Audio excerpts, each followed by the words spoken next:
All right, ready? I'm Cristina Garcia, And I'm Crystal Ramirez and we are the pre-K teachers. here at Momentous School. So what are we saying? Okay. You go? No. Sorry. This is good. We should have not said yes to your I know. email.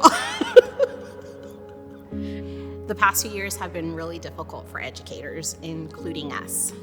Typically, children come in with some skills, socializing and interacting with other children, but now children are struggling with talking to each other, simply just playing with each other.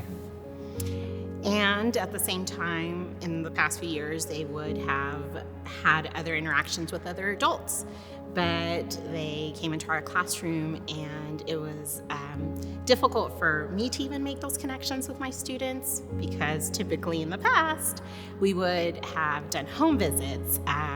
We would have had all these moments prior to school starting for us to go ahead and start building that relationship in a safe environment outside of school. Some ways that I helped my students out last school year was making sure that I checked myself, making sure that I chased the why, and make sure that I modeled. And I modeled a lot last year. One example that I have is children would be sitting next to each other and they wouldn't want to ask a friend for a material or a toy. They would come to me. I would be across the classroom and they would walk over to me and tell me instead of just simply telling their friends. So I would walk back with them and I would make sure that I modeled it for them. I would give them the words, and if they didn't want to use them right then and there, I would do it for them, and they would listen. And then soon enough, after many times practicing, they were able to do it on their own. Like Crystal, I also had to be intentional about building connections. I really leaned on my teaching partner a lot. So As did I. there were many afternoons after school where we would sit and talk about the day, about our students, reflecting on the day and our students. My colleague, Jennifer, from Impact and Innovation, also provided SEL coaching to teachers.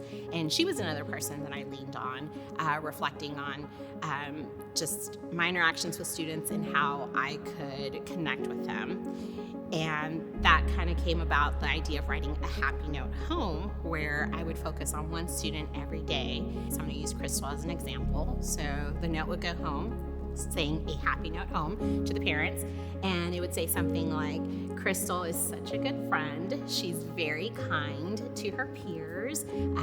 I've noticed that she really enjoys playing in the block center, and she was sharing with her friend, and they built a castle, and just as many positive things as I could put in that note that I've noticed on that one student over that day or that week.